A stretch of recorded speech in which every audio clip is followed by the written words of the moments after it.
గంటల ముందు ఇరాన్ పెద్ద ఎత్తున ఇజ్రాయిల్ పైన మిసైల్ అటాక్ జరిపింది.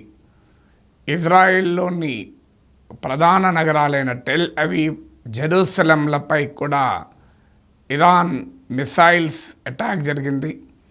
ఇరాన్ మిసైల్ అటాక్స్తో పాటు ఈ 2 చోట్ల టెర్రరిస్ట్ మాస్ షూటింగ్స్ కూడా జరిగినట్టు రిపోర్ట్స్ వస్తున్నాయి. ఈ టెర్రరిస్ట్ మాస్ షూటింగ్స్లో 8 మంది చనిపోయారు. ఇప్పటి వరకు ఈ ఇరాన్ మిసైల్ దాడిలో మాత్రం ఒక్కరే చనిపోయారు.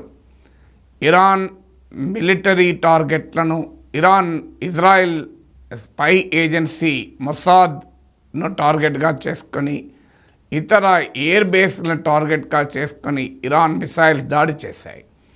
గతంలో కూడా ఇరాన్ మిసైల్స్, డ్రోన్స్ ప్రయోగిస్తే ఇజ్రాయెల్కు చెందిన ఐరన్ డోమ్ డిఫెన్స్ స్ట్రక్చర్ ఉంటుంది. మిసైల్స్ను ఇంటర్సెప్ట్ చేసి చేయగలుగుతాయి. కానీ ఈసారి ఐరన్ డోమ్ స్ట్రక్చర్ను కూడా బ్రీచ్ చేస్తూ, ఛేదిస్తూ ఇరాన్ మిసైల్స్ ఇజ్రాయిల్ లోపలికి కూడా దూసుకొచ్చాయని వార్తలు వస్తున్నాయి. ఇజ్రాయిల్ కూడా దీన్ని కన్ఫర్మ్ చేసింది. ఇరాన్ హెచ్చరించింది, ఒకవేళ ఈ ఆపరేషన్కు ఇజ్రాయిల్ గనక ప్రతీకార దాడి జరిపితే ఇజ్రాయిల్ క్రషింగ్ అటాక్స్, తీవ్రమైన దాడులను చూస్తుంది అని ఇరాన్ హెచ్చరించింది. అదే సమయంలో ఇజ్రాయిల్ కూడా హెచ్చరించింది, ప్రతీకారం తీర్చుకుంటామని. ఇజ్రాయిల్ ప్రతీకార దాడులు జరుపుతుంది అని అమెరికా కూడా ధృవీకరించింది. వాస్తవంగా ఇరాన్ మిసైల్ అటాక్ చేయబోతుంది అని ఈ మిసైల్ అటాక్ బిగిన్ అయ్యే 2-3 గంటల ముందు అమెరికా ఇజ్రాయిల్ని హెచ్చరించింది కూడా. అమెరికా హెచ్చరించిన కొద్ది గంటల్లోనే ఇరాన్ మిసైల్ అటాక్ మొదలైంది. ఇప్పుడు తాజాగా వస్తున్న సమాచారం ఏంటంటే, అమెరికా అధ్యక్షుడు బైడెన్ అత్యున్నత స్థాయి సెక్యూరిటీ మీటింగ్ పెట్టారు. ఇజ్రాయిల్కు పూర్తి అండగా ఉంటామని ప్రకటించారు. అలాగే లెబనాన్ రష్యా అధ్యక్షుడు పుటిన్ను కూడా సంప్రదించినట్టుగా తెలుస్తోంది. ఎందుకంటే ఈ ఇరాన్ దాడులు జరిగే జరగటానికి కొద్ది రోజుల ముందుగా మనం చూస్తున్నాం. హిజ్బుల్లా సెక్రటరీ జనరల్ అయిన హసన్ నస్రుల్లాను ఇజ్రాయెల్ జరిపిన దాడిలో చంపేశారు. ఆ తర్వాత లెబనాన్లోకి గ్రౌండ్ ఆపరేషన్ కూడా ఇజ్రాయెల్ మొదలుపెట్టింది. అంటే భూమార్గంలో కూడా లెబనాన్లోకి ప్రవేశించటానికి కూడా ఇజ్రాయెల్ మొదలుపెట్టింది ప్రయత్నాల్ని. సో ఇది లిమిటెడ్ గ్రౌండ్ ఆపరేషన్ అని చెప్పిన లెబనాన్లోని సదరన్ పార్ట్లోకి ఇజ్రాయెల్ ఎంటర్ అయ్యేటువంటి ప్రయత్నం చేసింది. గతంలో కూడా ఇజ్రాయెల్ కొన్ని సంవత్సరాల పాటు లెబనాన్లోని ఈ భూభాగాన్ని ఆక్రమించుకొని ఉంది. 2006 హిజ్బుల్లా ఇజ్రాయెల్ వార్లో ఇజ్రాయెల్ ఈ లెబనీస్ భూభాగాలను ఖాళీ చేసి వెళ్లాల్సి వచ్చింది. అందువల్ల లెబనాన్ సావర్నిటీని, సార్వభౌమాధికారాన్ని ఉల్లంఘిస్తూ ఇజ్రాయెల్ బలగాలు లెబనాన్ భూభాగంలోకి కూడా ఎంటర్ అయ్యాయి. సో లెబనాన్ హిజ్బుల్లా చీఫ్ అయిన హసన్ నస్రుల్లాను అంతం చేయడమే కాదు, లెబనాన్ భూభాగంలోకి కూడా ఇజ్రాయిల్ సైన్యాలు ప్రవేశించిన తర్వాత ఇరాన్ ఈ మిసైల్ అటాక్ జరుపుతుంది అని అందరికీ అర్థమైంది. అన్నట్లుగానే ఇరాన్ మిసైల్ అటాక్ జరిపింది.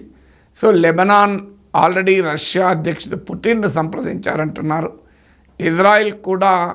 ఇరాన్ కూడా రష్యాను సంప్రదించి రష్యాకు ఇన్ఫర్మేషన్ ఇచ్చాకనే ఈ అటాక్ మొదలుపెట్టింది అని అంటున్నారు.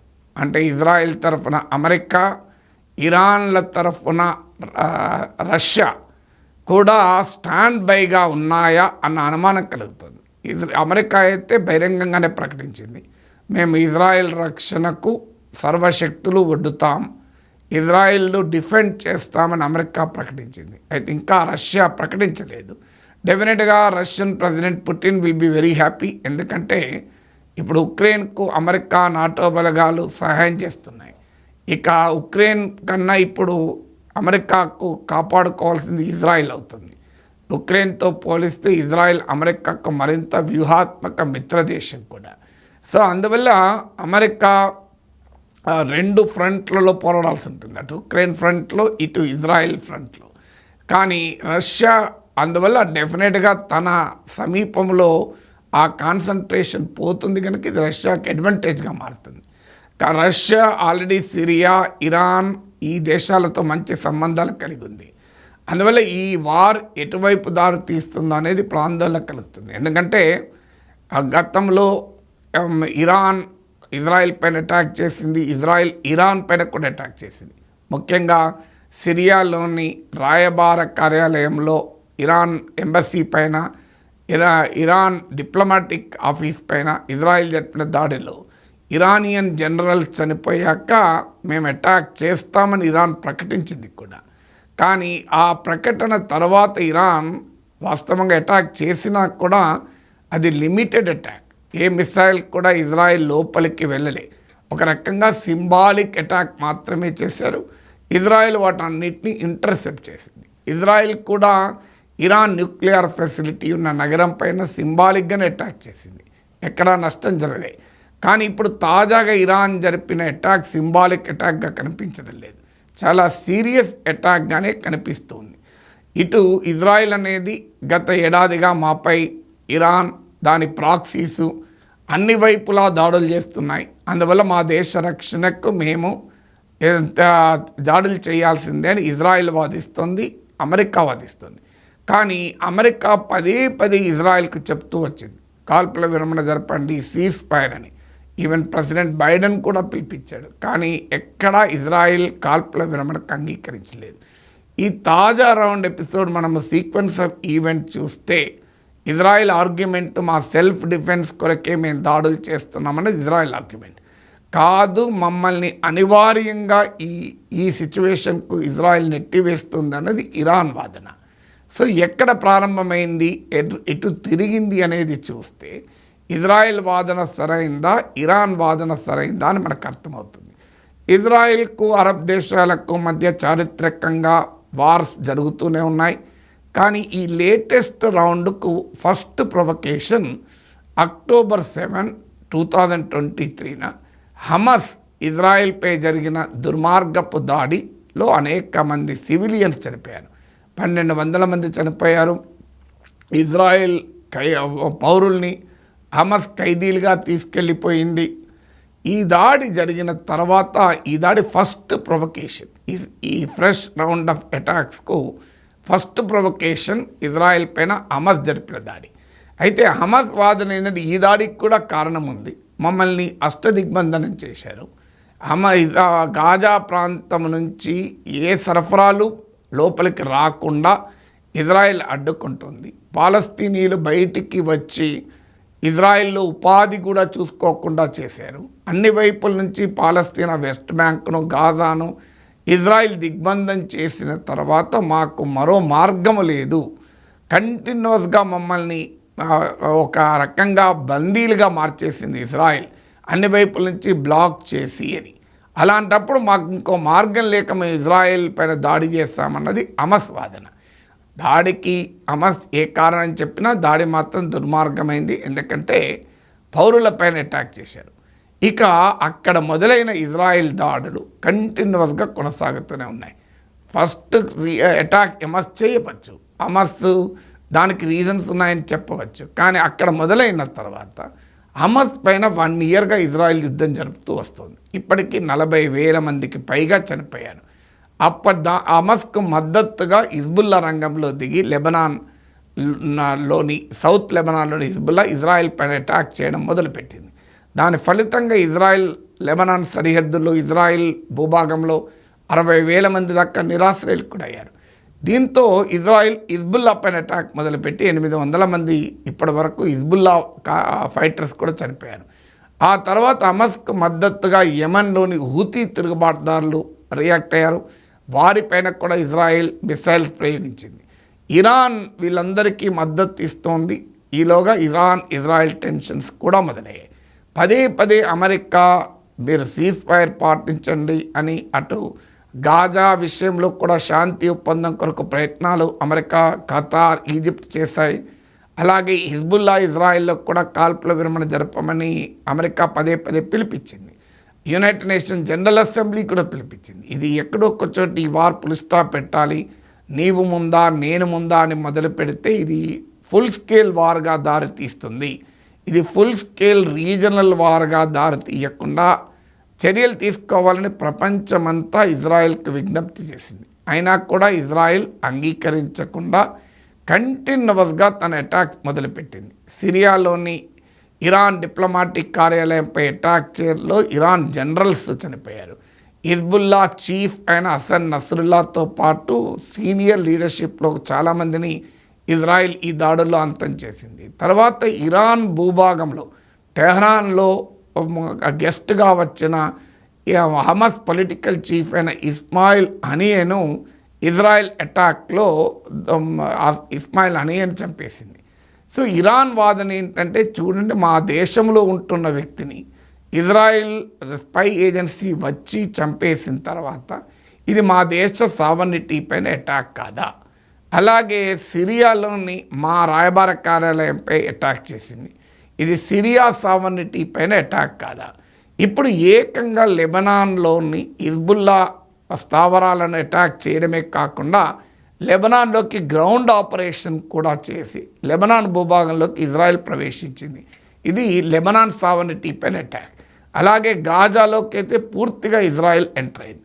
అందువల్ల ఇవాళ ఇరాన్, లెబనాన్, గాజా, సిరియా ఇలా అన్ని చోట్ల సావర్నిటీని, ఆ దేశాల సార్వభౌమాధికాన్ని కూడా ఉల్లంఘిస్తూ అటాక్ చేసిన తర్వాత మేము ఈ దాడికి పూనుకుంటున్నామన్నది ఇరాన్ వివరణ.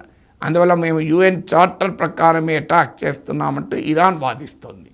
సో ఈ మొత్తం వ్యవహారం చూస్తుంటే ఇప్పుడు మాత్రం చాలా ప్రమాదకరమైన పరిస్థితులకు దారితీసిండ్రు. ఎందుకంటే ఇరాన్కు ఇప్పుడు కనుక అటాక్ చేయకపోతే ఇరాన్ ఇన్ఫ్లుయెన్స్ మొత్తం కొలాప్స్ అయ్యే పరిస్థితి. ఆల్రెడీ ఇరాన్కు సన్నిహితమైన హిజ్బుల్లా చీఫ్ అయిన హసన్ నస్రుల్లా ఆయన లీడర్షిప్ మొత్తాన్ని ఇజ్రాయెల్ ఎలిమినేట్ చేసింది. లెబనాన్ భూభాగంలోకి గ్రౌండ్ ఆపరేషన్ కూడా జరిపింది. Already Hamas political chief Ismail హనియేన్ లేపేసింది. ఇజ్రాయెల్ దాడుల్లో ఇరాన్ రాయబార కార్యాలయం దెబ్బతిని ఇరాన్ జనరల్ చనిపోయారు. ఇంత చేసినా ఇరాన్ కామ్గా ఉంటే ఇరాన్ తన బిల్డ్ చేసిన యాక్సిస్ ఆఫ్ రెసిస్టెన్స్ కుప్పకూలిపోతుంది. ఇరాన్ యాక్సిస్ ఆఫ్ రెసిస్టెన్స్లో ఇరాన్, హమాస్, హిజ్బుల్లా, యమన్లోని హూతీలు, ఇరాక్లోని Shia militia.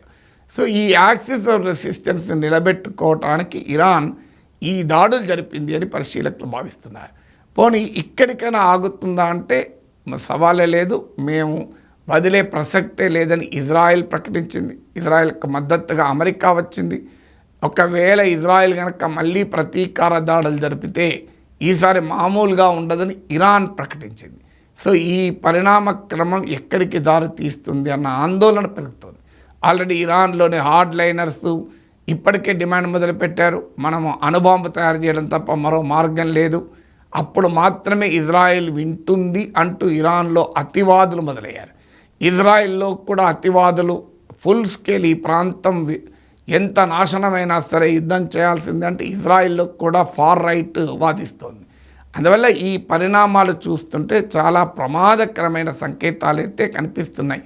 Unless international community రంగంలో దిగి ఇప్పటికైనా దీనికి పురుష్టా పెట్టే ప్రయత్నం చేస్తే, కానీ చూస్తుంటే ఆ ప్రయత్నం ఎటువైపు నుంచి కూడా జరగడం కష్టంగా ఉంది. ఎందుకంటే ఇజ్రాయెల్కి మద్దతుగా అమెరికా వస్తుంది, ఇరాన్కు మద్దతుగా రష్యా వచ్చే అవకాశం ఉంది. భారతదేశం లాంటి దేశాలు, యునైటెడ్ నేషన్స్ లాంటి సంస్థలు ఎంత పిలిపించినా పరస్పరము మోహరించుకొని ఉన్నటువంటి ఈ పరిస్థితుల్లో మన శాంతి వచనాలు అటు ఇజ్రాయెల్ కానీ ఇటు ఇరాన్ కానీ వినిపిస్తాయనేది ప్రశ్నార్థకమే. కానీ ఇజ్రాయెల్ దూకుడు అమెరికాలో కొత్త అధ్యక్షుడు ఎన్నికయ్యేలోగా తన దూకుడు హయ్యెస్ట్ లెవెల్కి తీసుకెళ్లాలని బెంజమిన్ నెతన్యాహు ప్రయత్నిస్తున్నాడు. ఎందుకంటే రేపు ట్రంప్ ప్రెసిడెంట్ అయితే ఈ సహాయం లభిస్తుందా లేదా అనేది అనుమానంగా ఉండవచ్చు. ఇరాన్ కూడా ఆచితూచి స్పందిస్తుంది. ఏంటంటే ఇరాన్ ఈలోగా తన న్యూక్లియర్ ప్రోగ్రామ్ కూడా మళ్ళీ యాక్టివేట్ చేయవచ్చు అని అంటున్నారు. కానీ ఇరాన్ ప్రెసిడెంట్ ఆల్రెడీ అమెరికాతో మేము చర్చలకు సిద్ధమని చెప్పారు. అందువల్ల ఈ కాంప్లెక్స్ సిచ్యువేషను ఎటువైపు దారి తీస్తుంది అనేది స్పెక్యులేట్ చేయడం చాలా కష్టం. కానీ ప్రజెంట్ సిచ్యువేషన్ అయితే చాలా డేంజరస్గా ఉందని చెప్పవచ్చు.